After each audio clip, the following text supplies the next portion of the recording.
Bonjour à tous. Alors, comme promis, dans la vidéo où je vous parlais des vaccins pour les chiens, je vous mets d'ailleurs le lien juste en haut si vous ne l'avez pas encore vu. Aujourd'hui, je vais vous parler des vaccins pour les chats. Nous verrons contre quelle maladie vaccine-t-on, à quelle fréquence, y a-t-il des effets secondaires et sont-ils obligatoires? Allez, c'est parti!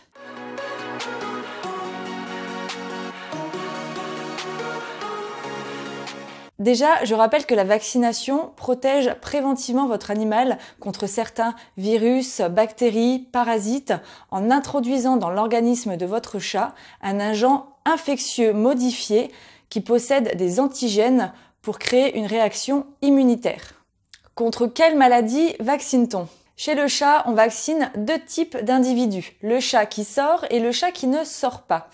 Pour le chat qui sort, on va vacciner contre le coryza, le typhus, la chlamydiose, la leucose et la rage si bien sûr il voyage à l'étranger. Et pour le chat qui ne sort pas, on vaccinera contre le coryza et le typhus. On vaccine quand même le chat qui ne sort pas contre ces deux maladies car elles peuvent être transmises par contact indirect. Donc pas besoin qu'il soit en contact direct avec un autre chat pour attraper ces maladies. Commençons par le coryza qui est une maladie infectieuse et très contagieuse par contact direct comme les éternuements par exemple ou par contact indirect par les vêtements ou les objets contaminés.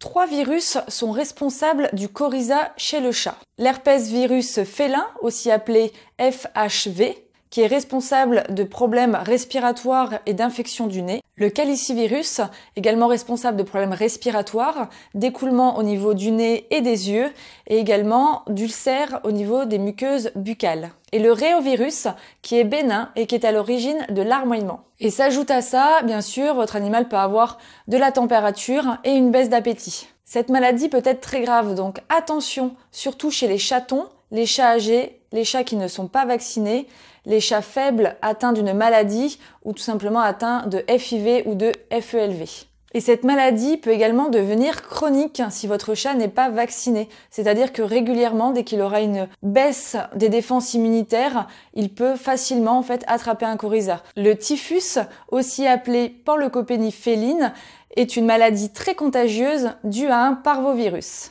Elle est mortelle chez 90% des chatons et des chats adultes non vaccinés. La transmission se fait facilement par contact direct et par contact indirect. Par contact direct, votre chat peut tout simplement renifler ou ingérer des selles de chat infectés et il faut savoir que le virus est très résistant dans le milieu extérieur. Il résiste environ 1 an.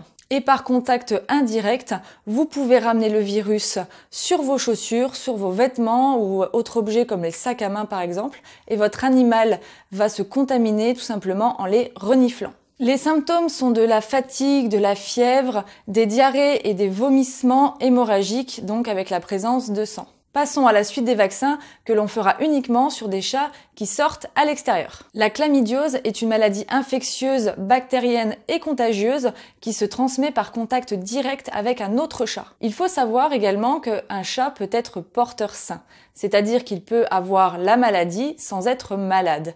Mais par contre, il peut la transmettre à d'autres chats, principalement les jeunes chats et ceux avec un système immunitaire affaibli. Les symptômes sont une conjonctivite d'un œil puis d'un autre, des écoulements au niveau des yeux et du nez, des éternuements, une toux sèche, de la fatigue et de la fièvre. La chlamydiose est également une zoonose. Elle se transmet à l'homme en causant une conjonctivite bénigne, mais cela reste très rare et touche principalement des personnes immunodéprimées. La leucose est due à un rétrovirus, aussi appelé leucémogène félin ou FELV. Ce rétrovirus s'intègre dans l'ADN du chat, il sera donc malade à vie. Le chat peut également être porteur sain, comme pour la chlamydiose, donc il n'aura aucun symptôme une grande partie de sa vie et pourra déclarer cette maladie âgé ou quand ses défenses immunitaires s'affaibliront. La leucose peut prendre plusieurs formes. La forme de cancer, la forme d'anémie qui est une diminution des globules rouges, de leucopénie qui est là une diminution des globules blancs, mais tout ça reste mortel. Le chat aura aussi un déficit de son immunité. C'est-à-dire qu'il va avoir tendance à attraper toutes les maladies qui passent, comme des gastro, des infections ou le coryza. La contamination se fait par différentes façons. Elle se fait par l'intermédiaire de la salive, du sang, des urines, donc par morsure, par griffure, par saillie également, mais aussi par contact nez à nez avec un autre chat, par toilettage mutuel, par gamelle commune, mais également par litière commune. Et la contamination se fait également par le placenta et par l'allaitement.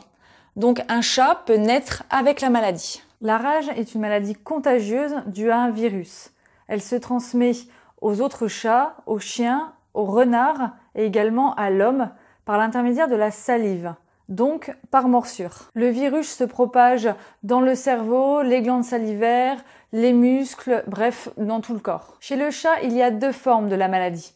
La forme muette ou paralytique, qui est la plus fréquente, environ 80% des cas. Les symptômes sont la paralysie de la mâchoire, donc il aura donc du mal à ouvrir la gueule et à s'alimenter, une forte salivation, puis la mort. La deuxième forme est la forme furieuse, qui est la plus rare, environ 20% des cas. Il y a un changement brutal de comportement. Le chat devient agressif, il devient peureux, il salive beaucoup, puis il se paralyse, il a du mal à se déplacer et enfin il meurt. À quelle fréquence? Que ce soit pour les chatons ou pour les chats adultes, la primo-vaccination sera identique. Chez le chaton, on commencera la vaccination à partir de l'âge de 8 semaines. Il faudra ensuite une deuxième injection 3 à 4 semaines après la première, puis une injection tous les ans, sans dépasser la date de vaccination de plus d'1 mois. Sinon, il faudra recommencer le protocole de vaccination au début. Pour les chats adultes ou les chatons avec un passé flou, c'est-à-dire que vous ne savez pas d'où il vient exactement parce qu'il a été trouvé sur un parking ou autre, je vous conseille fortement de les tester contre le FIV et le FELV, surtout si vous avez d'autres animaux à la maison. Il suffira à votre vétérinaire de faire une prise de sang afin de récolter quelques gouttes pour mettre sur le test et vous aurez les résultats au bout de 10 minutes. Donc ce test peut largement être fait en consultation avant la vaccination. Y a-t-il des effets secondaires? Oui, comme chez le chien et chez nous, votre chat peut avoir de la température. Je vous rappelle que la température normale d'un chat est identique à celui d'un chien, c'est-à-dire 38,5 degrés. Votre chat peut également, comme chez le chien d'ailleurs, avoir un granulome vaccinal, c'est-à-dire une masse au point d'injection du vaccin. Donc soit entre les omoplates, soit au niveau de la cuisse, en fonction de l'endroit où votre vétérinaire a vacciné votre chat. Cette masse doit disparaître au bout de 4 semaines. Si ce n'est pas le cas, je vous conseille de consulter votre vétérinaire. Sont-ils obligatoires? Non, la vaccination du chat n'est pas obligatoire. Sauf si vous mettez votre chat en pension, la vaccination peut vous être demandée. Et la vaccination de la rage sera obligatoire si vous voyagez avec votre chat. Votre chat sera alors muni d'un passeport européen et je vous rappelle pour cela qu'il faut qu'il soit identifié et que l'identification, elle, par contre, est obligatoire en France depuis 2012. Voilà, j'espère que cette vidéo vous aura aidé à comprendre contre quelles maladies on vaccine nos chats et pourquoi il est très important de les vacciner. N'hésitez pas à laisser un commentaire si vous avez des questions et pensez également à vous abonner. Et moi, je vous dis à très bientôt dans une prochaine vidéo.